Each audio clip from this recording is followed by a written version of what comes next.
Hello and welcome back. This is David from the Personal Finance Squad. Okay, now we're going to go into section 12.2 through 12.4. And in these sections here, we're going to talk about some other types of retirement plans that aren't as common as the 401k that we've been speaking about.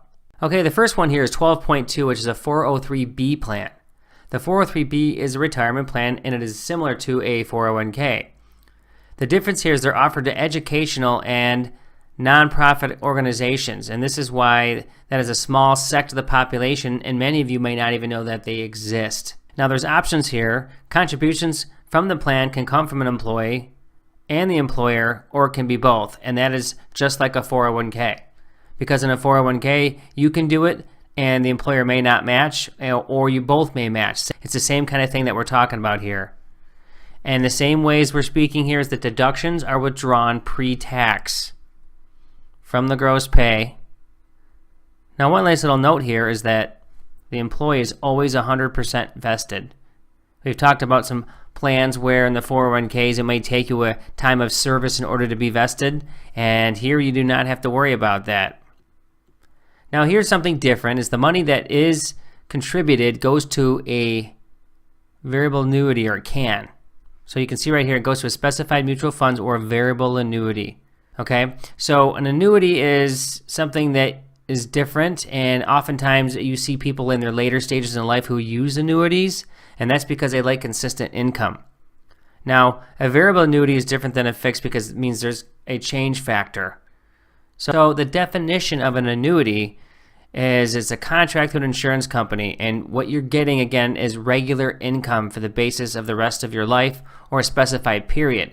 So if you're a retiree who's, say, 60 and you figure you're going to live to 80 or 85, you may say, I'd like an annuity because I want the consistent income over those next 20 to 25 years. Now, the payments you receive are definitely based on your investment return, plus any interest, right, in the contract. So in short, it's just like anything else. You have money in your retirement plan, and you're going to have a pool of money to draw from.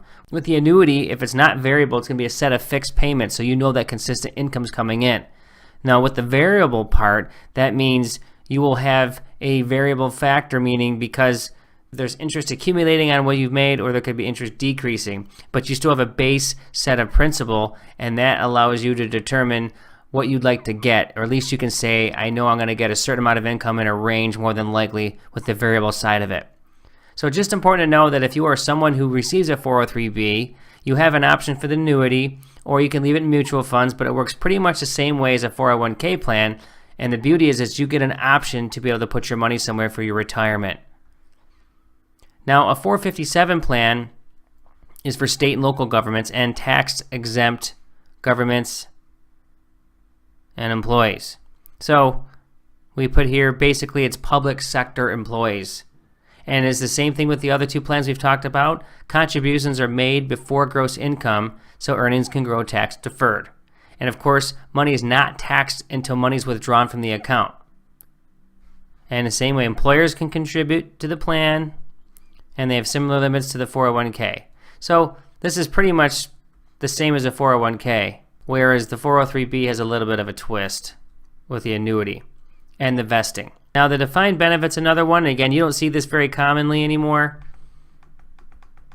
So we're going to show you what it is because, again, you might be somebody who might be saying, hey, I have this. What is it? How does it work? So a defined benefit is exactly what it means, is that it's defined. There's a set of criteria that will determine what your compensation will be upon your retirement. So we have an example here. We said, suppose the plan states that you will receive 5% compensation based on the average salary over the last 5 years.